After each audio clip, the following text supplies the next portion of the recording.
नमस्कार साथियों, कैसे हैं आप सब लोग। स्वागत है आपका मैथ्स मैजिक राजस्थान के ऑनलाइन प्लेटफॉर्म पर। जैसे कि आपको पता है कि मैथ्स मैजिक राजस्थान में राजस्थान के बच्चों के लिए जो भी गवर्नमेंट एग्जाम्स की तैयारी कर रहे हैं उनमें मैथ्स में जो भी समस्याएं आती हैं उनको कॉन्सेप्ट के साथ और प्रीवियस ईयर क्वेश्चंस को बेसिक टू हाई लेवल के सॉल्यूशन के साथ रिप्रेजेंट किया जाता है। इससे पहले गोल्डन रेशो जो चक्रवृद्धि ब्याज में काम आता है उसमें एक कॉन्सेप्ट सीरीज बनाई थी, उसे आपने देख लिया होगा। अब देखते हैं अनुपातों का सही निरूपण। हम यहाँ क्या है, बिल्कुल बेसिक से सवालों को लेते हैं। इसका रीज़न ये रहता है कि अगर आप 2 मिनट या 3 मिनट या 1 मिनट वीडियो को देखेंगे आपको कुछ समझ में नहीं आएगा, लेकिन ये लिखा जरूर मिनी कॉन्सेप्ट है। लेकिन विश्वास मानिए कि अगर मिनी कॉन्सेप्ट को लिख दिया है तो उसके जितने भी यूजेज हैं, उसके जितने भी पॉसिबल कंडीशंस हैं, जितने भी पॉसिबल सवाल हैं, वो सारे यहाँ पे होंगे। ये पढ़ने के बाद आपको कहीं और पढ़ने की जरूरत नहीं पड़ेगी। इस तहजीब को ध्यान में रखते हुए हम आगे काम करते हैं।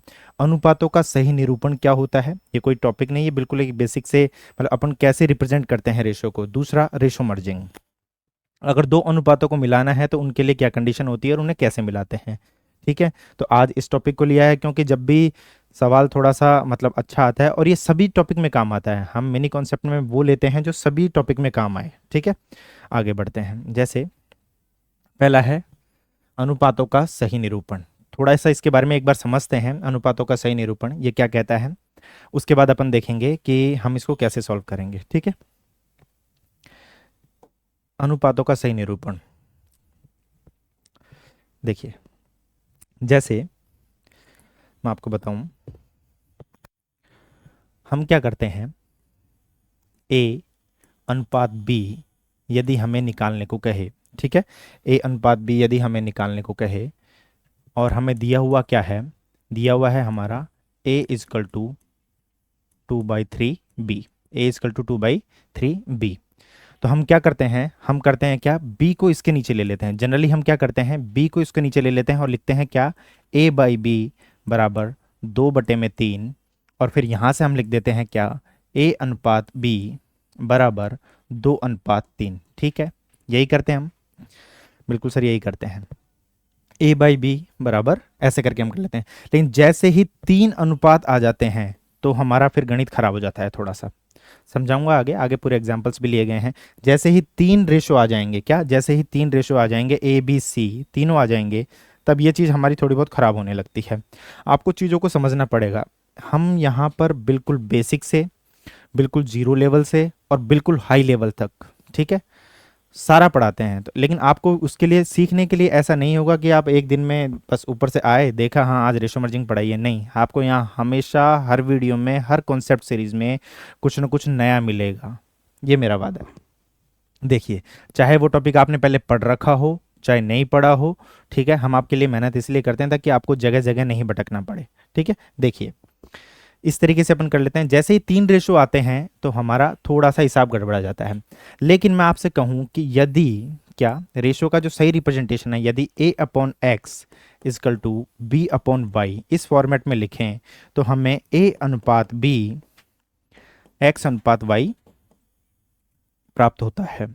दूसरा, 3 आ जाए मान लो, क्या, a upon x is equal to b upon y, b upon y c upon z. इत्मीनान से बैठ के आराम से सॉल्व कीजिए, देखिए, समझिए चीज़ों को, बहुत सारी चीज़ें आपकी क्लियर होंगी। ए अनुपात बी अनुपात सी, क्या, ए अनुपात बी अनुपात सी क्या होगा, ए अनुपात बी अनुपात सी क्या होगा, एक्स अनुपात वाई अनुपात जेड।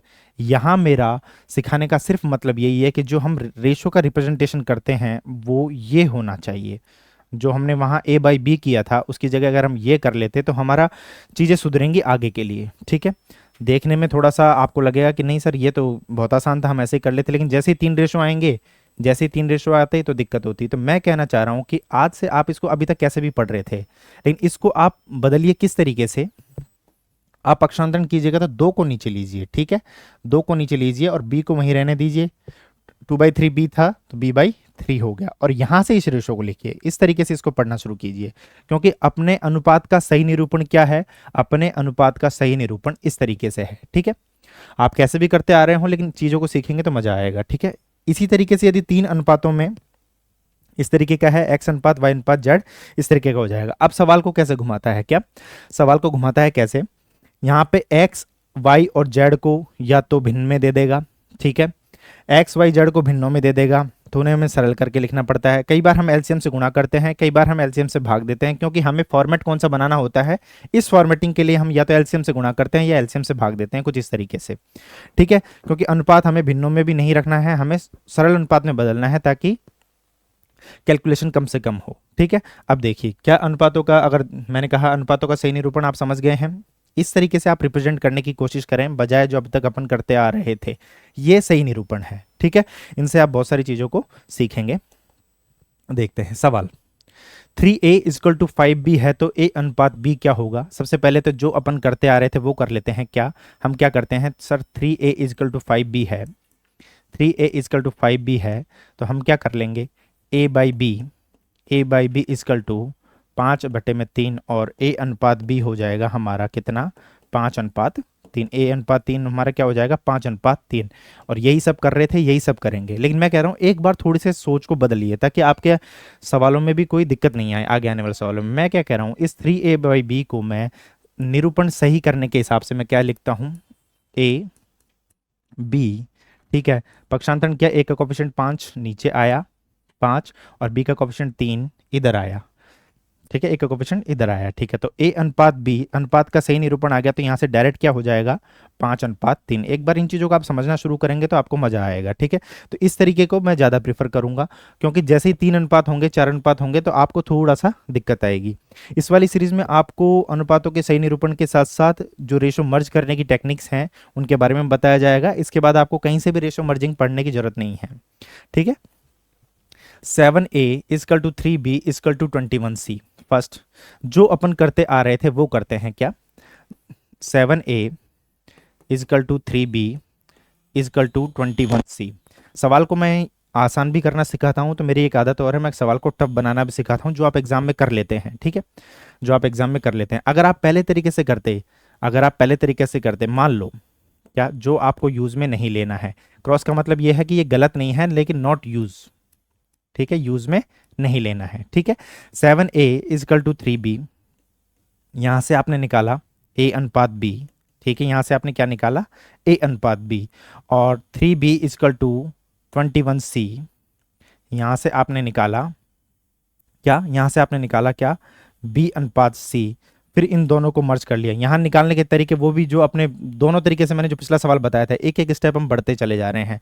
और फिर यहाँ से आपने निकाल लिया क्या, a अनुपात b अनुपात c, जो कि रेशो मर्जिंग टेक्निक में मैं आपको आगे सिखाऊंगा, ठीक है। तो इस तरीके से जाने के बजाय अगर आप रिप्रेजेंटेशन को याद रखते हैं, क्या रिप्रेजेंटेशन को याद रखते हैं कि रेशो का सही निरूपण ये है, वो क्या है, देखिए 7a equal to 3b equal to 21c।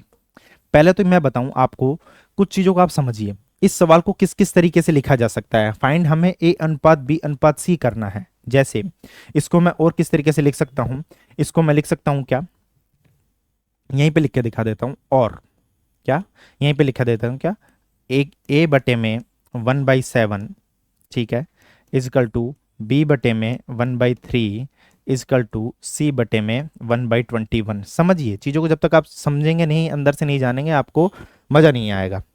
Concept सिखाना मेरा काम है, ठीक है, मुझे कैसे सिखाना है मुझे पता है। और ठीक है, क्योंकि अगर ये बटे में 7 है, 3 है, 21 है, तो ये ऊपर चला जाएगा, मैंने इसी को ऐसे रिप्रेजेंट किया है केवल, ठीक है। जब तक आप पूरा वीडियो नहीं देखेंगे कुछ क्लियर नहीं होगा, कुछ भी क्लियर नहीं होगा, ठीक है। एक बार इत्मीनान और इतना समय आपके पास होगा मेरे ख्याल से, अगर रील स्क्रॉल कर सकते हैं तो ये चीज़ें आपके सवालों में काम आएंगी, क्वेश्चंस एग्जाम में काम आएंगे। अगर 2 क्वेश्चन भी आपके सही होते हैं तो मेरे ख्याल से ये चीज़ ज़्यादा बेटर है। दूसरा सवाल को इस तरीके से और लिख सकते हैं, यदि a अनुपात b अनुपात c बराबर 1/7 अनुपात 1/3 अनुपात 1/21 हो तो सरल अनुपात अपन ज्ञात कर सकते हैं a अनुपात b अनुपात c का। इन तीनों चीज़ों का मतलब एक ही है, आप समझे कुछ, इन तीनों चीज़ों का मतलब एक ही है। इस तरीके से अब मैं इसे सॉल्व करता हूं। क्या मैं तो ये जानता हूं क्या, जैसे ये वाला सवाल है, इसको हम एक और एग्जाम्पल लिया है उससे देख लेंगे। इसको मैंने केवल रिप्रेजेंटेशन में बदला है, तो इसी को मैंने अनुपातों का जो सही निरूपण होता है, क्या सही निरूपण से मैंने लिखा है इसको, मतलब ये दोनों हो गए, इन दोनों को हम आगे देख सकते हैं। इसके सही निरूपण से मैंने क्या लिख दिया, ये लिख दिया, इसके सही निरूपण से मैंने ये लिख दिया। अब इसकी बात करूं, मुझे एक बात बताइए, 7, 3 और 21, ऐसी कौन सी संख्या होगी जिसमें इन तीनों का भाग जाएगा? तो मेरे ख्याल से वो एलसीएम होगा। जब एलसीएम एचसीएफ पढ़ेंगे तब और देख लेंगे। एलसीएम क्या है? वह छोटी से छोटी संख्या जिसमें सभी का भाग जाए, ठीक है, लघुत्तम समापवर्ती। तो 7, 3 और 21 का एलसीएम होगा क्या? 21 होगा। तो 7, 3 और 21 का एलसीएम से अपन ने क्या डिवाइड कर दिया? डिवाइडेड बाई एलसीएम मैं लिख देता हूं ताकि आपको याद रहे, और वो हमारा है 21। ये किसका है? 7, 3 और 21 का। 21 मैं फॉर्मेट बनाना चाह रहा हूं जो हम पढ़ते आए हैं कि इसका सही फॉर्मेट क्या होता है, 21 और 21 सी बटे में 21। काट लिया मैंने इसको, इसको मैंने काटा, तो ये आ जाएगा ए बटे में 3 बराबर बी बटे में 7 बराबर सी बटे में 1। और ए अनुपात, अनुपातों के सही रिप्रेजेंटेशन फॉर्म में है, तो ए अनुपात बी अनुपात सी आ जाएगा 3:7:1। यही हमारा आंसर है। ठीक है, आप कुछ समझे चीज़ों को, आपको समझिए, देखिए, बार बार देखिए और फिर एनालिसिस कीजिए। ठीक है, जब इसी को हम निकालते हैं क्या, जब इसी से हम निकालते हैं क्या, यदि ए अनुपात बी अनुपात सी ये है, तो इनको सरल करने के लिए हम क्या करते थे? इनको सरल करने के लिए हम क्या करते थे? हम इसके एलसीएम से गुणा कर देते थे। क्या? एलसीएम से, एलसीएम से गुणा। इसको एक बार, इसको एलसीएम क्या हो जाएगा? इनका 21 आएगा। तो एलसीएम से इनका गुणा करेंगे, एलसीएम से गुणा करेंगे तो क्या हो जाएगा? 1/7 इंटू 21 अनुपात 1/3 इंटू 21 अनुपात 1/21 इंटू 21। और यहां से यही निकल कर आ जाता है, यहां से यही निकल कर आ जाता है। यदि अनुपात भिन्नों में दे रखा हो तो सरल कैसे करना है? लेकिन इन सारी चीजों के मतलब, इन सारी चीजों के बदले आप क्या समझे भाई? कई बार तो एलसीएम से गुणा कर देते हैं सर, आपने यहाँ एलसीएम से डिवाइड कर दिया, यहाँ एलसीएम से आपने गुणा कर दिया, आंसर आपका वही आ रहा है। आप कहना क्या चाह रहे हैं? मैं कहना ये चाह रहा हूं, यदि अनुपातों का सही निरूपण आपको पता है, जो पिछले 10 मिनट से मैं आपको बताना चाह रहा हूं कि इस फॉर्मेट में होता है क्या, a upon x is equal to B upon Y हो तो a अपॉन ए अनुपात बी एक्स अनुपात वाई होगा। इसी तरीके से यहाँ पर a अनुपात बी अनुपात सी एक्स अनुपात वाई अनुपात जेड होगा। तो आप समझिए, अपन अगर याद करेंगे कब एलसीएम से गुणा करना है, कब एलसीएम से डिवाइड करना है, तो घूमते रह जाएंगे। ये मैंने आपको बताया दूसरे नंबर का सवाल। सवाल दूसरा ही था, बहुत आसान था। सेकेंड सवाल में आप मेरे ख्याल से बहुत चीज़ें सीखने लगे होंगे। अगला सवाल देखते हैं। ठीक है, हाँ, 2/3 a equal to 3/4 b equal to 6/5 c हो तो a अनुपात b अनुपात c ज्ञात कीजिए। ठीक है, अब मैं कुछ भी नहीं करूंगा, कंफ्यूज बिल्कुल नहीं करूंगा। मैं कहता हूं कि अनुपातों के सही निरूपण में इसको रिप्रेजेंट करना है। क्या? सही निरूपण में रिप्रेजेंट करने से कितने आसानी से हो जाएगा? देखिए, 2/3a equal to 3/4b equal to 6/5 C. मैं ऊपर से 2, 3, 6 को हटाना चाहता हूं, तो क्या 2, 3, 6 के एलसीएम, क्या 2, 3, 6 के 2, 3, 6 के एलसीएम 12। तो मैं सभी को क्या 12 से डिवाइड कर दूं? क्या डिवाइड क्यों कर रहे हो सर? क्योंकि मुझे रिप्रेजेंटेशन अब पता है कब डिवाइड करना है, कब मल्टीप्लाई करना है, मुझे रिप्रेजेंटेशन पता है। तो मैं क्या करूंगा कि 2/3 इंटू में 1/12, ये 12 मन से नहीं आया, ये एलसीएम है। ठीक है, 3/4 इंटू में 1/12। मैं ये क्यों कर रहा हूँ मैंने बता दिया, क्योंकि मैं सही रिप्रेजेंटेशन फॉर्म में लिख दूंगा इसको, सही रिप्रेजेंटेशन फॉर्म में लिख दूंगा इसको, तो फिर क्या हो जाएगा कि हम तुरंत इसका अनुपात लिख लेंगे। उलझना चाहें, उलझने के 2 तरीके मैंने पीछे आपको बता दिए हैं, वहां से आप उलझ सकते हो। 6 4 बार कटा और 6 से ये 2 बार कटा। ठीक है, तो हो जाएगा क्या, a बटे में 18, क्या a बटे में 18, b बटे में 16 और c बटे में 10। क्या?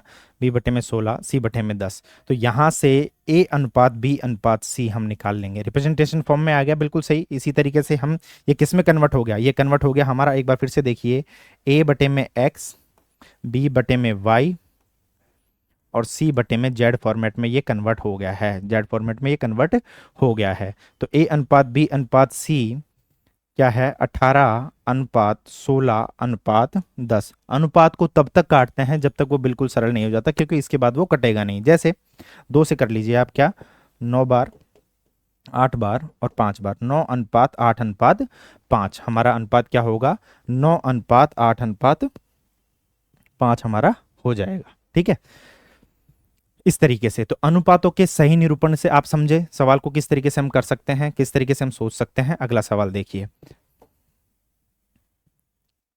जैसे 624 रुपए को A:B:C में बांटना है। यदि ये आपके पटवार का क्वेश्चन है, पटवार 2011 में आया हुआ था, किसमें, पटवार 2011 में आया हुआ था। बहुत सारी चीजें हमने सीखी। हमने क्या भी सीखा कि अनुपातों को भिन्न में नहीं रहने देना है, अनुपातों को क्या भिन्न में नहीं रहने देना है। लेकिन मेरा यहाँ मकसद क्वेश्चन सॉल्व करना नहीं है, क्वेश्चन आपने कर लिया होगा। मैं एक बार इस सवाल को अपने हिसाब से चेंज करके दिखाना चाहता हूँ। मैं क्या कह रहा था, यदि A/x चीज़ों को इतनी बार रिपीट मैं करवा दूंगा ताकि आपको वो कॉन्सेप्ट दिमाग में बैठ जाए, और C/Z हो तो A:B:C कितना होगा, X:Y:Z होगा। ठीक है, X:Y:Z होगा। अगर A:B:C ये दे रखा है तो क्या पहले सवाल को उलझाते हैं फिर सुलझाएंगे, क्योंकि जब तक आप सवालों में उलझेंगे नहीं, आप ये मत समझिएगा कि आपकी गुत्थी सुलझ गई है। दिमाग को थोड़ा सा अपन को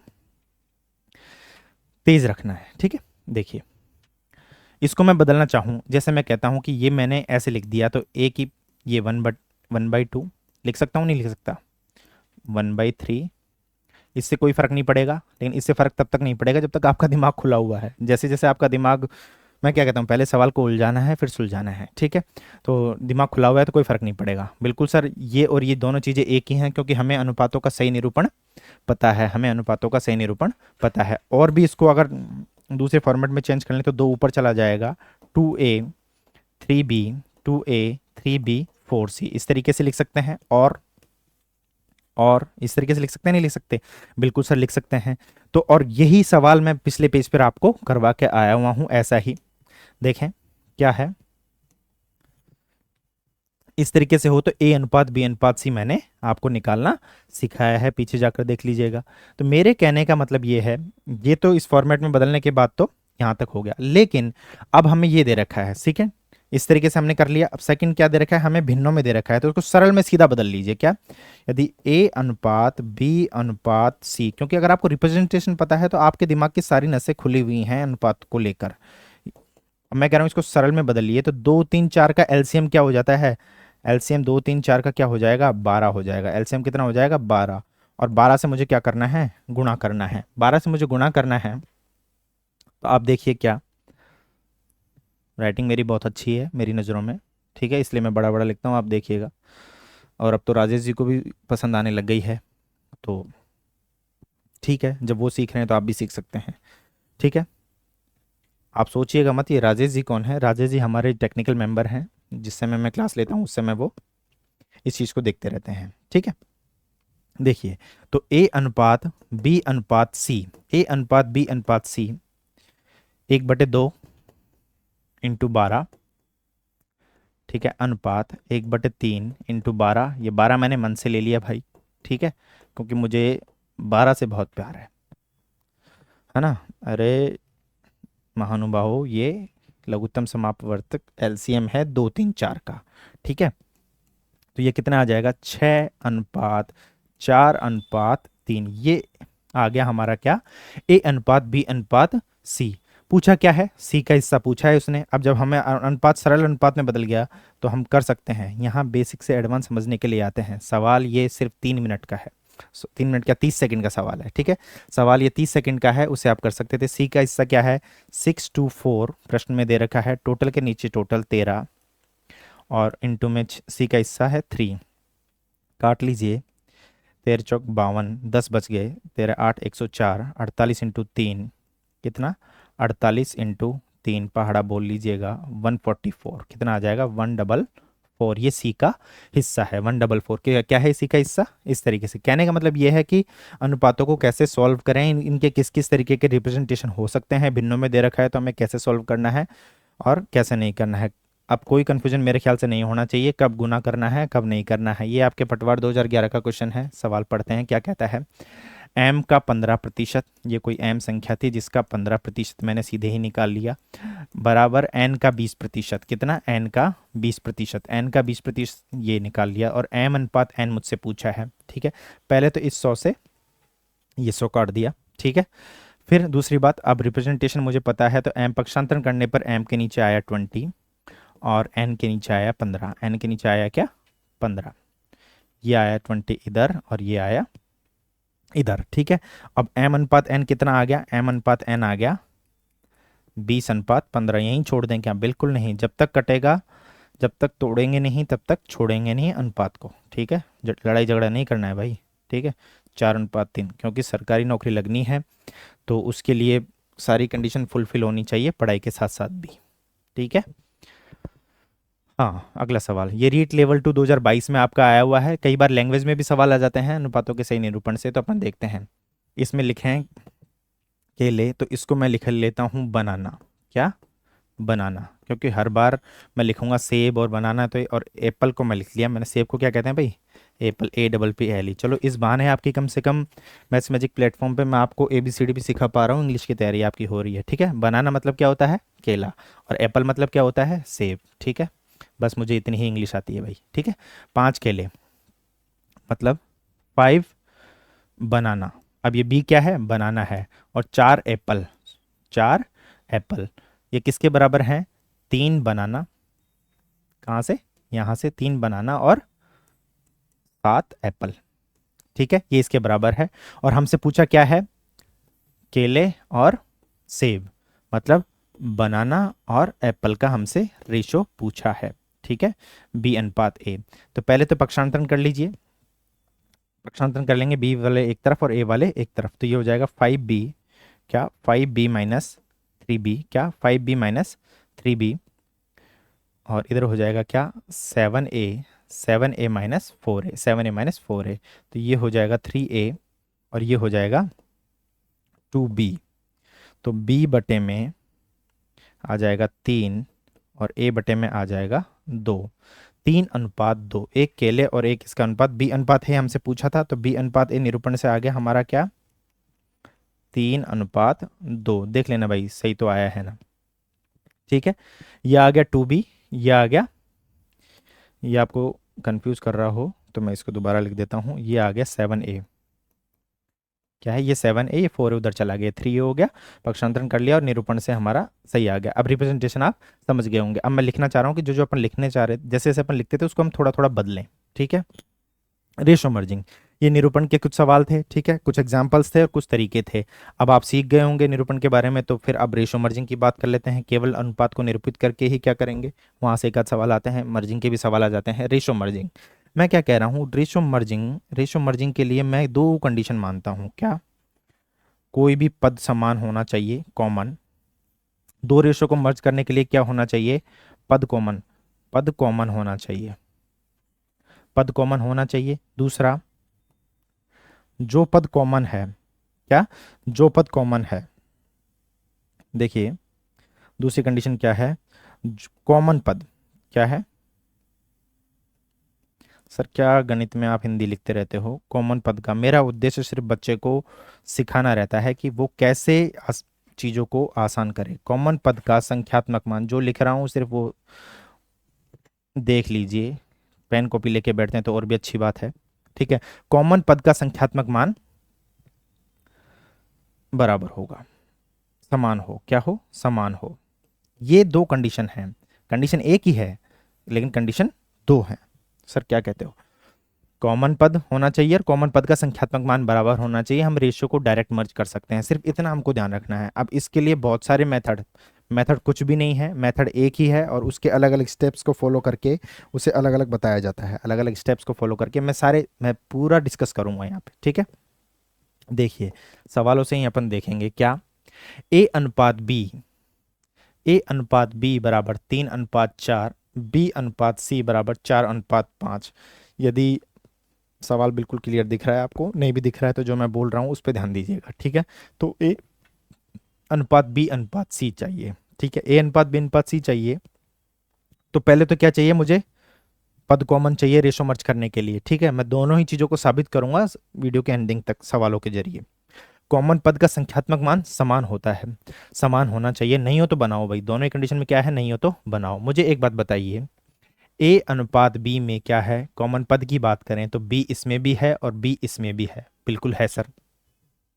और यहाँ बी का संख्यात्मक मान क्या है, यहाँ 4 है, और यहाँ भी बी का संख्यात्मक मान 4 है। देखो हमारी किस्मत कितनी अच्छी थी कि हमें कुछ करना ही नहीं पड़ा। ए अनुपात बी हमारे पास है 3:4 और बी अनुपात सी हमारे पास है 4:5। जब संख्यात्मक मान भी बराबर हो और कॉमन पद भी बराबर हो, कॉमन पद हो और उसका संख्यात्मक मान भी बराबर हो, तो हम सीधे ही ए अनुपात बी अनुपात सी लिख सकते हैं 3:4:5। ठीक है, इससे कुछ भी चेंज नहीं हुआ है। सवाल को रीट्राई रीचेक करने के तरीके वो क्या हो सकते हैं, क्या ए और अनुपात और बी का मान अनुपात का मान बदला है क्या, जी नहीं सर 3:4 था, यहाँ भी 3:4 है। क्या बी अनुपात सी का मान बदला है क्या, जी नहीं सर 4:5 ही है। तो ये हमारा सही है, समझ गए। आगे बढ़ते हैं। देखिए ए अनुपात बी बराबर क्या है 5:7 है और बी अनुपात सी बराबर भी 5:7 है। महिला पर्यवेक्षक 2015 का ये सवाल है, लिख लेते हैं क्या, ए अनुपात बी कितना है 5:7 है और बी अनुपात सी। टारगेट हमारा ये रहता है कि जो भी कॉन्सेप्ट मैं आपको पढ़ाऊं, ठीक है, उस कॉन्सेप्ट को पढ़ने के बाद उस कॉन्सेप्ट के किसी भी सवाल को आप नहीं अटकें। दूसरा, कॉन्सेप्ट में कुछ कमियां होंगी तो वो मैं आपको यहीं बता देता हूँ, उसके लिए आपको कहीं भटकने की जरूरत नहीं है। ऐसा बिल्कुल नहीं होगा कि मैंने कोई कॉन्सेप्ट पढ़ा दिया और वो किसी सवाल में नहीं लग रहा हो। अगर वो किसी सवाल में नहीं लगेगा तो उसका जिक्र मैंने जरूर वीडियो में किया होगा, ठीक है। देखिए बी अनुपात सी कितना है 5:7 है। सर आपने दो कंडीशन बताई थी, मुझे कॉमन तो मिल गया, कॉमन पद तो है, लेकिन बराबर नहीं है, बराबर नहीं है, बिल्कुल नहीं है। तो हमें क्या करना पड़ेगा, बराबर करना पड़ेगा। पहला है वो कंडीशन फॉलो हो रही है, दूसरी है संख्यात्मक मान बराबर नहीं है। अब एक और दो क्या है ये पीछे जाके देखिएगा, ठीक है। संख्यात्मक मान बराबर नहीं है तो संख्यात्मक मान बराबर करने हैं अपन को। अरे भाई अपन जब संख्यात्मक मान बराबर करते हैं इसके तो 1 2 3 मेथड हैं। कौन सा मेथड बेस्ट है मैं वो भी बताऊंगा आपको, कौन सा अप्लाई करना है वो भी बताऊंगा, ठीक है। फिर जिसको जो लगे, क्योंकि मैंने क्या कहा था हमें एडवांस लेवल तक भी पढ़ाना पड़ता है, बिल्कुल जीरो से भी पढ़ाना पड़ता है। बच्चे सभी तरीके के होते हैं, आपको मैं ऑप्शन दूंगा तो आप कर पाओगे, ठीक है। अगर मैं आपको ऑप्शन दूंगा कि आपका दिमाग आपको ये कहता है कि इसको इस तरीके से कर लीजिए तो आप कर पाओगे, ठीक है। देखिए पहला मैं क्या कहता हूं आप समझिए, ए अनुपात बी कितना है, ए अनुपात बी कितना है 5:7 है सर, और बी अनुपात सी कितना है, ये भी 5:7 है सर। ऐसे क्या करते हैं अपन, ये पूरा अनुपातों को गुणा करते हैं तो दोनों पदों को गुणा करते हैं, इतना आपको पता होगा। मुझे ये दोनों पद बराबर करने हैं 7 और 5, तो क्यों ना मैं इस अनुपात को 5 से गुणा कर दूं और इस अनुपात को मैं 7 से गुणा कर दूं, ठीक है। एक बार करके देख लेते हैं तो क्या आया, गुना आप करेंगे तो ये आ जाएगा कितना 25:35, क्या 25:35, और ये आ जाएगा क्या 35:49, क्या 35:49। बहुत ही बढ़िया सर, कॉमन पद भी मिल गया और संख्यात्मक मान भी बराबर हो गया, ठीक है। कॉमन पद भी मिल गया और संख्यात्मक मान भी बराबर हो गया। तो अब हम डायरेक्ट लिख सकते हैं, क्योंकि पिछले सवाल में हम पढ़ कर आए हैं कॉमन पद भी है संख्यात्मक मान भी बराबर है, बहुत सारी चीजें हैं, ठीक है। ए अनुपात बी अनुपात सी क्या होगा 25 अनुपात, चीज एक ही है लेकिन उसको अलग अलग तरीके से बताया जाता है, मैं सिर्फ वो खोलना चाह रहा हूं आपके सामने, ठीक है। मैंने गुना यहाँ 5 से किया था, यहाँ 7 से किया था, क्योंकि मुझे ये दोनों पद बराबर करने थे और ये इसलिए मैंने गुना किया था। तो 25:35:49 ये हमारा क्या होगा, ए अनुपात बी अनुपात सी होगा। ये पहला था। दूसरा मैं देखूं इसी को, क्या इसी का सेकंड मेथड में देखूं तो एक बार मुझे एक बार अनुपात लिखना पड़ेगा, क्या ए अनुपात बी हमारा कितना है 5:7। ये जो दूसरा मेथड है ये हर प्रकार के सवालों में लगेगा तो आपको यही यूज करना है, ठीक है, आपको यही यूज करना है। ए अनुपात बी बराबर कितना है 7:5 और बी अनुपात सी बराबर कितना है, वही 5:7 है, वही 5:7 है। हमसे क्या पूछा है, ग्राफिकल मेथड इसे बोलते हैं, क्या ग्राफिकल मेथड इसे बोलते हैं, ए अनुपात बी अनुपात सी, ग्राफिकल मेथड इसे बोलते हैं। मुझे एक बात बताइए, सवाल में कई बार ऐसा कंफ्यूज करने के लिए दे देता है, आपने यहां तो लिख लिया ए अनुपात बी अनुपात सी और यहाँ ऑप्शन में दे देगा क्या ए अनुपात बी बराबर 5:7 और सी अनुपात बी बराबर 7:5, तो उसे मतलब रेशियो के नीचे वही रेशियो आएगा जो उसका है, ठीक है, इस चीज़ का विशेष ध्यान रखें। तो यहाँ पे ए अनुपात बी कितना हो जाएगा 5:7 और बी अनुपात बी कितना कितना हो जाएगा 5:7, ठीक है। जितने भी स्पेस खाली हैं उनको उसी स्थान से भरेंगे जो उनके आगे संख्या है। ये जो स्पेस है यहाँ पे कितने भी अगर 5 स्पेस होते तो हम पांचों को किससे भरते 7 से भरते, और इधर पीछे कितने भी स्पेस खाली होते तो हम किससे भरते 5 से भरते, और सिंपली सीधा सीधा हमको गुणा कर देना है। सिंपली क्या कर देना है, ये गलत का निशान नहीं है, ये गुणा का निशान है, ठीक है, ये गुणा का निशान है। तो कितना हो जाएगा 25 पचम 25 7 पंजे 35 और 7 7 49, चीज़ें वही थी, बस रिप्रेजेंट करने के तरीके अलग अलग हो गए, ठीक है, रिप्रेजेंट करने के तरीके अलग अलग हो गए। जो तीसरा मेथड है वो मैं आपको यहीं दिखाऊंगा, क्योंकि वो मेथड नहीं है एक्चुअल में, वो किस तरीके से अपन यूज़ कर रहे हैं कि वो इन्हीं की चीज़ है, क्या वो इसी चीज़ को थोड़ा सा अलग तरीके से रिप्रेजेंट करके। जैसे तीसरे मेथड की मैं बात करूं, दिख रहा है आपको, बिल्कुल मुझे दिख रहा है तो आपको भी दिख रहा होगा। देखिए थर्ड मेथड, तीसरे मेथड की जो मैं बात कर रहा था, क्या जैसे ये ए अनुपात बी है 5:7, क्या 5:7, बी अनुपात सी है ये कितना है 5:7, और हमें निकालना था क्या, हमें निकालना था ए अनुपात बी अनुपात सी, ठीक है। तो ए और सी का अनुपात तो हम डायरेक्ट देख लेंगे, क्या ए का हो जाएगा कितना 25, 5 × 5 कितना हो जाएगा 25, और सी का हो जाएगा 7 × 7 49।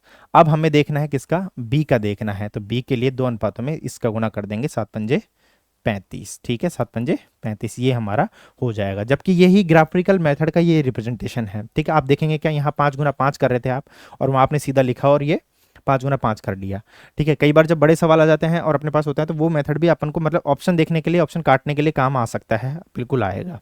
7×5 और 7×7 25:35:49, ये रेशो मर्जिंग का सवाल था। एक सवाल और देखते हैं, बहुत बढ़िया। ए अनुपात 2015 की किसी एग्जाम में सवाल आया हुआ था, ठीक है, 2015 के किसी महिला पर्यवेक्षक हो सकता है या कोई और हो सकता है, 2015 में एक सवाल में आया हुआ था ये, क्या ए अनुपात बी बराबर 2:3, बी अनुपात सी बराबर। अब मैं आपको बताता हूँ क्या, अब मैं वही दो मेथड यूज करूंगा जो मैं आपको सिखाता हूँ, कि एक तो ग्राफिकल मेथड लिख लीजिए एक बार, क्या ए अनुपात बी अनुपात सी अनुपात डी, ठीक है, क्या हो जाएगा 2:3, क्या 2:3, 3 अनुपात बी अनुपात से कितना है 4:5, और सी अनुपात डी कितना है हमारा 6:7, 6:7, 6:7। देखिए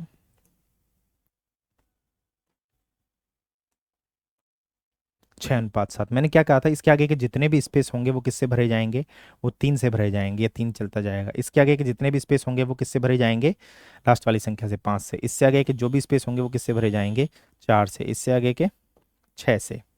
समझ गए, तरीके से चलता जाएगा, और फिर सिंपली क्या करना है, हमको गुणा करना है और अनुपात को काट कर उसको सॉल्व कर लेना है। गुणा करेंगे तो 2×8=48, क्या हो जाएगा 48, रेशो 3×12 और ये 72, और ये हो जाएगा क्या 3×5 = 15 और 6, 3×5 = 15 और 6 90, 3×5 = 15 और 7 105, ये कितना हो जाएगा 105। और सरल करेंगे तो इसको 3 से काटिए, 16:24:30:105, ठीक है, ये हो गया 16:24:30:105।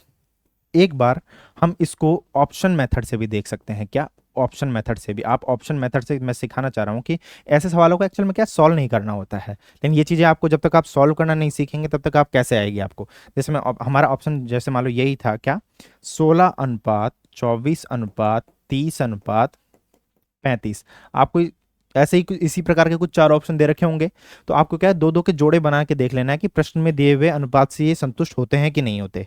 जैसे अगर मैं 16 और 24 का अनुपात देखूं तो क्या 2:3 आ रहा है, क्या बिल्कुल आ रहा है। 24 और 30 का अनुपात देखूं तो हाँ, जब मैं 16 30 35 और ये 105, ये क्या हो जाएगा, 35 नहीं, ये 105 आएगा। ठीक है, यदि मैं, ये देखो, ये मैंने काटा नहीं यहाँ पे, ये 35 ही आएगा। ठीक है, सही लिखा है मैंने, क्या 3 से मैंने काट दिया, लेकिन मैंने, एक मिनट, लिखा नहीं, 35, 35।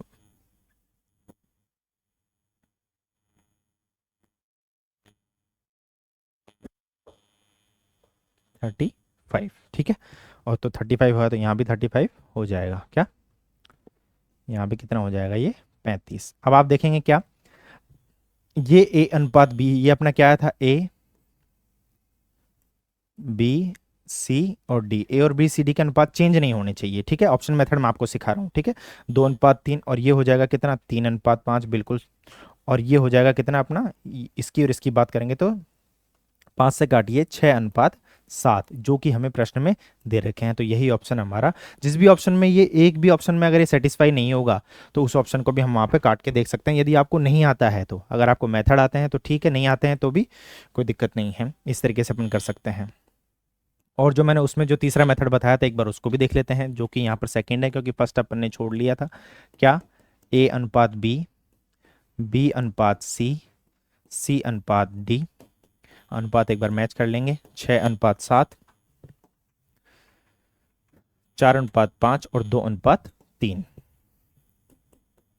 4:5 और 2:3। हमें निकालना क्या था, ए अनुपात बी अनुपात सी अनुपात डी।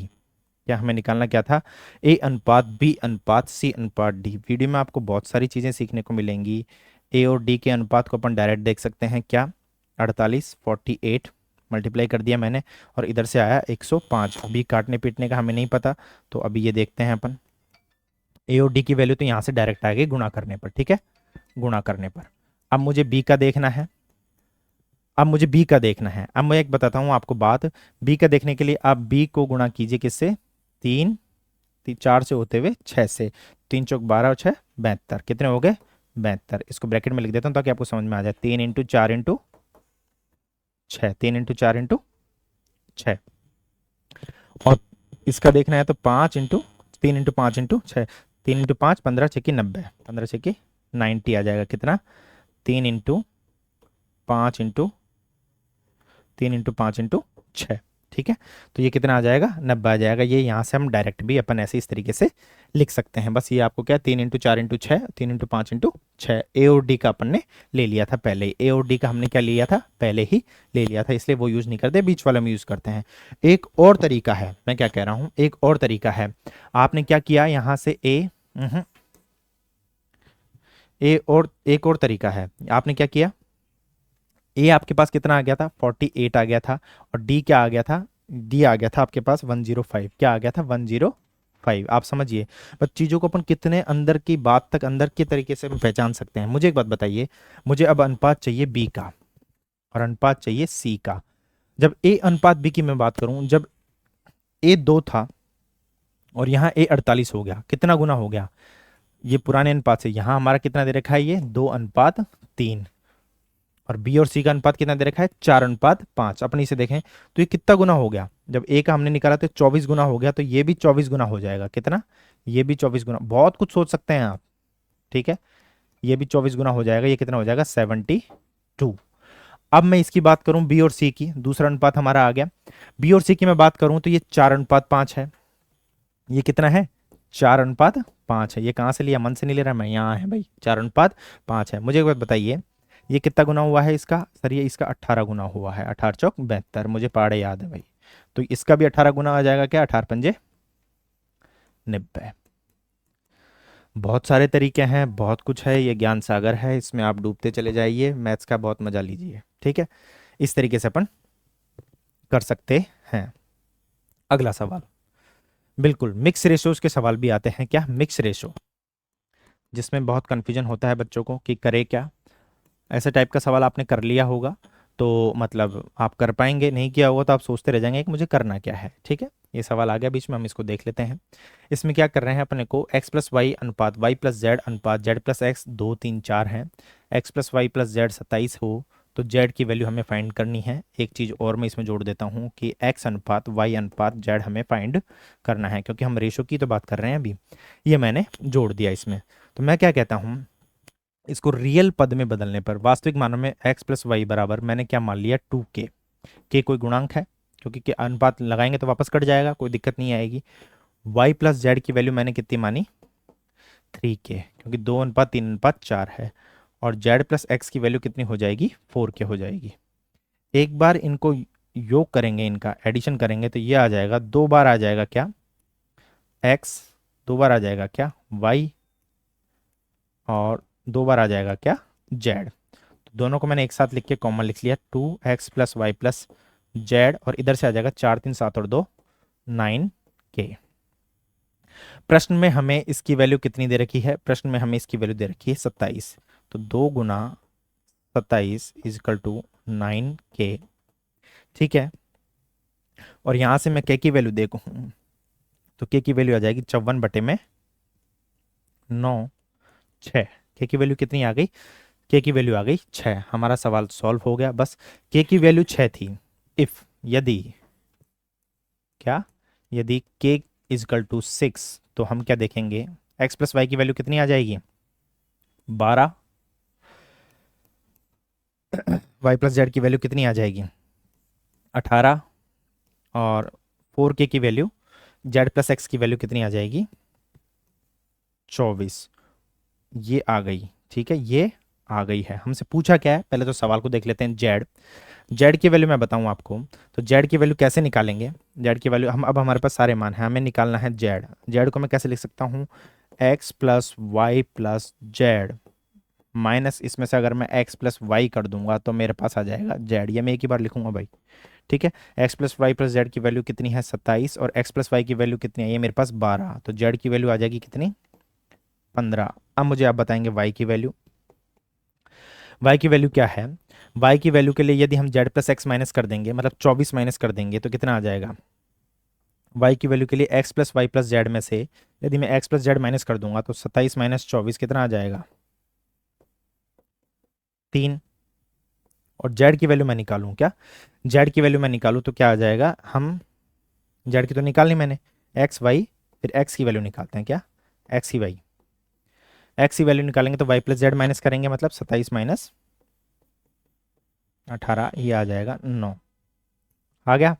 तो एक्स अनुपात वाई अनुपात जेड 9:3:15, क्या 9:3:15। एक बार और काट लेंगे तो 3 से कट जाएगा, ये 3 1 और 5, ये हमारा आंसर होगा। यहाँ सिर्फ जेड की वैल्यू पूछी थी तो सवाल यहीं खत्म हो जाता है। कहाँ 15 पे, सवाल कहाँ खत्म हो जाता है 15 पे। वाई की वैल्यू के लिए आप क्या करेंगे, 27 माइनस 24, 24 क्यों माइनस किया, क्योंकि एक्स प्लस जेड की वैल्यू मैंने घटा ली। इस तरीके से, इस तरीके से हम सोचते हैं। ठीक है, अच्छा सवाल था आज का ये आखिरी सवाल इस कॉन्सेप्ट का, और बहुत ही अच्छा सवाल। ठीक है, अब मैं जिन शर्तों की जो बात कर रहा था उन पे मैं चर्चा करूंगा। क्या ए अनुपात बी प्लस सी, क्या ए अनुपात बी प्लस सी, ए अनुपात बी प्लस सी की वैल्यू कितनी है 1:3 है। और सी अनुपात ए प्लस बी, क्या सी अनुपात ए प्लस बी की वैल्यू कितनी है 5:7। सवाल इसमें क्या पूछा है, सवाल पूछा है इसमें बी अनुपात ए प्लस सी, ये ज्ञात करो। दूसरा एक सवाल मैं और जोड़ देता हूं, ए अनुपात बी अनुपात सी ज्ञात करो। ठीक है, इस तरीके से। अब मुझे बताओ, रेशो मर्ज करने की जो पहली कंडीशन क्या थी, पद कॉमन। अब आप एक और दो भूल गए होंगे ना भाई, इसलिए मैं पूरा लिख ले रहा हूं। ठीक है, पद कॉमन होना चाहिए, बिल्कुल है। दूसरा, जो पद कॉमन है मतलब कॉमन पद का संख्यात्मक मान बराबर होना चाहिए। कॉमन, देखो मैं इंग्लिश में लिख रहा हूं आपके लिए, हालांकि इंग्लिश मेरी कमजोर है। कॉमन पद का संख्यात्मक मान, क्या कॉमन पद का संख्यात्मक मान समान होना चाहिए, समान होना चाहिए। देखते हैं सवाल में, ए अनुपात बी प्लस सी, ए अलग है, सी अलग है, बी प्लस सी अलग है, ए प्लस बी अलग है। क्या कर रहे हो सर, कॉमन पद ही नहीं है इसमें तो। संख्यात्मक मान तो बाद में देखेंगे, संख्यात्मक मान कोई बराबर भी हो गया तो पहले कॉमन पद तो देखेंगे। यदि कॉमन पद ही बराबर नहीं है, ठीक है, यदि कॉमन पद ही बराबर नहीं है तो फिर संख्यात्मक मान कैसे देखेंगे। तो कॉमन पद बनाना होगा, सवाल तो सॉल्व करना ही है ना भाई, सवाल बनाया तो उसका आंसर भी होगा। और फिर कॉमन पद का संख्यात्मक मान बराबर करेंगे। कॉमन पद के जो संख्यात्मक मान बराबर करने के तरीके मैंने आपको बताया, ग्राफिकल मेथड हो गया, इधर से अनुपातों को गुणा कर लेंगे, दूसरा मैंने ABC ऐसे नॉर्मल रख के भी बताया, वो सारी बता दी। ये सवाल वो आ गया जिसमें पद ही कॉमन नहीं है, उसको कैसे करेंगे? तो एक कॉमन पद इसमें अपन सोच लेते हैं। ऐसे क्या सोच लेते हैं, इसमें अपन मान लो कि डी जोड़ दें। डी जोड़ दें क्या इसमें? इसमें डी जोड़ दें तो डी की वैल्यू कहाँ से लाओगे भाई? डी की वैल्यू कहाँ से लाओगे जब सवाल में तीन ही चर हैं और तीनों के मान लगभग लगभग अपन को उल्टे सीधे दे रखे हैं, तो डी की वैल्यू कहाँ से लाओगे? तो मन मर्जी से कुछ भी नहीं जोड़ना है कॉमन पद बनाने के लिए। लेकिन मैं क्या देख रहा हूँ कि अगर हम पहले इससे बात करें, क्या अगर हम पहले अनुपात से बात करें, तो यहाँ से क्या a प्लस बी प्लस सी की वैल्यू आ जाएगी क्या? यहाँ से a प्लस बी प्लस सी की वैल्यू आ जाएगी, बिल्कुल, 1 + 3 = 4। कैसे? मैंने इन दोनों को जोड़ दिया, ठीक है। और मैं इसकी बात करूं, इसकी बात करता हूं, ठीक है।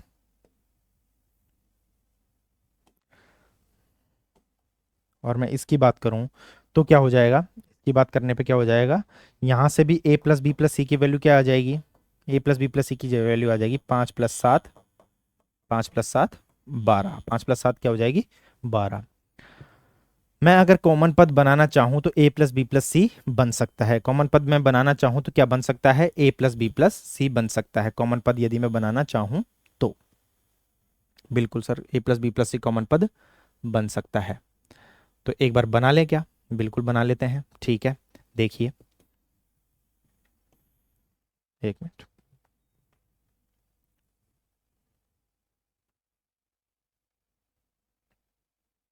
ठीक है, टीचर आधा तो वैसे परेशान हो जाता है तुम्हारी स्मार्ट स्टडी के चक्कर में, ठीक है। ये स्मार्ट बोर्ड फेंकते हैं, इसको इधर है, जाता उधर है, ठीक है। मैं इसे भी सीख रहा हूँ, कोई दिक्कत नहीं है। देखिए, कॉमन पद, कॉमन पद बनाने के लिए मैंने क्या किया, ऊपर वाले में मैंने a प्लस बी प्लस सी, इसको मैंने लिख लिया 1:4। ये a प्लस बी प्लस सी यहाँ से पहले वाले से ही बनाया था मैंने। और दूसरे वाले में मैंने क्या, C/a प्लस बी प्लस सी, ये कितना आया है? 5:12। 5 मैंने वहां से ले लिया, सी का 5:12। ठीक है सर, अपन एक स्टेप बनाने में कामयाब रहे, हम कॉमन पद कॉमन बनाने में कामयाब रहे हैं। अब की बार a प्लस बी प्लस सी और a प्लस बी प्लस सी ये बराबर हैं दोनों, ठीक है। अब की बार a प्लस बी प्लस सी और a प्लस बी प्लस सी दोनों अनुपातों में बराबर हैं। अब तो सिर्फ हमें संख्यात्मक मान यदि बराबर हो जाए तो कुछ सॉल्यूशन हमारा निकल सकता है, ठीक है। जब संख्यात्मक मान बराबर करना है तो मैंने आपको बताया था ग्राफिकल मेथड, ठीक है, ज़्यादा दिमाग उसमें लगाना ही नहीं है। जब ऐसे में जब कंफ्यूज हो तो सीधा वही लगाइए, a प्लस बी प्लस सी अनुपात में c। इस सवाल में बहुत सारी चीज़ें फॉलो हुई हैं एक साथ ही, ठीक है। a अनुपात a प्लस बी प्लस सी कितना है? 1:4 है। और a प्लस बी प्लस सी अनुपात c कितना है? 5:12 है। बिल्कुल नहीं, ये c अनुपात a प्लस बी प्लस सी है, ना कि ये वाला। हमें क्या चाहिए? तो हमें ये चाहिए, तो हम क्या लिखेंगे इसको? 12:5 लिखेंगे। क्या लिखेंगे इसको? 12:5 लिखेंगे। ये सारे खाली स्पेस किससे भरेंगे? 4 से। ये सारे जिसके पीछे हैं ये किससे भरेंगे? 12 से। तो 12 फिर अपन ने क्या कर दिया? मल्टीप्लाई कर दिया। क्या क्या कर दिया अपन ने? मल्टीप्लाई कर दिया। 12:48:20 क्या आ गया? 12:48:20। अगले पेज पे देखते हैं क्या कहता है ये। हमने क्या निकाला था? हमने निकाल लिया a अनुपात a प्लस बी प्लस सी अनुपात c, और ये आ गया हमारा 12:48:20। यहीं छोड़ दें क्या? बिल्कुल नहीं, पहले इसको क्या करेंगे, मिला लेते हैं एक बार। 12:48:20 यहीं छोड़ दें क्या? जब तक तोड़ेंगे नहीं तब तक छोड़ेंगे नहीं। 4 से काटेंगे, 4×3 = 12, और ये कितनी बार कट जाएगा? 12 बार। और ये कितनी बार कट जाएगा? 5 बार। ठीक है, a अनुपात b अनुपात c। मुझे एक बात बताइए, a की वैल्यू क्या आ रही है? सर a की वैल्यू अनुपात में 3 आ रही है, अनुपात में पूछ रहा हूँ मैं। c की वैल्यू क्या आ रही है? c की वैल्यू आ रही है सर 5 आ रही है। और a प्लस बी प्लस सी की वैल्यू ये है, तो मुझे क्या बता देंगे कि b की वैल्यू क्या आएगी? बिल्कुल आएगी सर, बताएंगे। a प्लस बी प्लस सी की जो वैल्यू होगी, यदि उसमें से मैं a और c की वैल्यू जोड़कर माइनस कर दूंगा तो मेरे पास क्या आ जाएगा? b की वैल्यू आ जाएगी। और a प्लस बी प्लस सी की वैल्यू क्या है? 12 है। और a प्लस सी की वैल्यू क्या हो जाएगी? 3 + 5। तो ये कितनी हो जाएगी 4। जो पहला सवाल मैंने मनमर्जी से बनाया था A अनुपात B अनुपात C, उसका आंसर क्या है 3 अनुपात 4 अनुपात 5। ठीक है, 3 अनुपात 4 अनुपात 5। दूसरा सवाल जो प्रश्न ने हमसे पूछा है वो क्या था, B अनुपात A प्लस सी हमें ज्ञात करना था। क्या, B अनुपात A प्लस सी। ये कंप्यूटर अनुदेशक 2022 में आया हुआ सवाल है भाई, इसलिए अपन इस पे इतना मतलब टाइम ले रहे हैं और माथापड़ी कर रहे हैं। ठीक है, बाकी आप जानते ही हो, सारे सवाल आप करना जानते होंगे मेरे ख्याल से। तो हमसे पूछा क्या है, B अनुपात A प्लस सी, ये हमसे पूछा है। ठीक है, B अनुपात A प्लस सी, एक बार फिर से देख लेता हूँ। B अनुपात A प्लस सी, बिल्कुल यही पूछा है। तो B की वैल्यू क्या है, B की वैल्यू आई है 4 और A प्लस सी की वैल्यू क्या है 3 प्लस 5। तो 4 अनुपात 8, 1 अनुपात 2, ये सवाल के हिसाब से हमारा आंसर होगा। ठीक है, मेरे ख्याल से आप समझ पाए होंगे और जो मैं समझाना चाह रहा हूँ वो आपने देख लिया होगा। ठीक है, तो अनुपातों का सही निरूपण और रेशो मर्जिंग हमने यहाँ पर देखा, इस कॉन्सेप्ट को अपन ने समझा। वीडियो पूरा देखिए कीजिए, जो भी मिनी कॉन्सेप्ट सीरीज में आते हैं। ठीक है, वैसे आपके पास बहुत सारी चीज़ें हैं देखने के लिए, रील्स हो गई, अभी तो गेम्स वगैरह तो खैर बंद हो गए, लेकिन बंद हो गए तो ध्यान अपना सही जगह लगाना है भाई। ठीक है, ऑनलाइन गेम वगैरह बंद हो गए हैं, लेकिन ध्यान अपना सही जगह लगाना है। तो क्योंकि अपन को जीवन यापन करने के लिए कोई ना कोई काम करना पड़ेगा, तो क्यों ना अपन पढ़ लें बैठ के। ठीक है, तो अनुपातों का सही निरूपण ये कोई टॉपिक नहीं था, ये जो था वो मैंने आपको बताया। और उसके बाद रेशो मर्जिंग, दोनों ही तरीके से सवाल अपने कुछ एग्जाम में आते हैं। पूरा वीडियो देखा होगा तो आप संतुष्ट होंगे। इस वीडियो को एक बार 2 बार देखिए ताकि आपको चीज़ों को आसानी हो और सवालों को अप्लाई कीजिए। ठीक है, इससे पहले मैं एक बार फिर से बता दूं कि मैं गोल्डन रेशो चक्रवृद्धि ब्याज का जो मिनी कॉन्सेप्ट सीरीज में करवा चुका हूं। मिनी कॉन्सेप्ट में जो भी आता है मैथ्स मैजिक में, उसे पूरा कीजिए। उस कॉन्सेप्ट के बाहर आपको सवाल कम मिलेंगे, मतलब उस कॉन्सेप्ट रिलेटेड जो भी सवाल होंगे वो मैं उस पूरे कॉन्सेप्ट को क्लियर करने की कोशिश करता हूँ। ठीक है, तो मैथ्स मैजिक राजस्थान में एक बार फिर से आपका स्वागत है। बने रहिए कॉन्सेप्ट सीरीज के साथ। Thank you very much.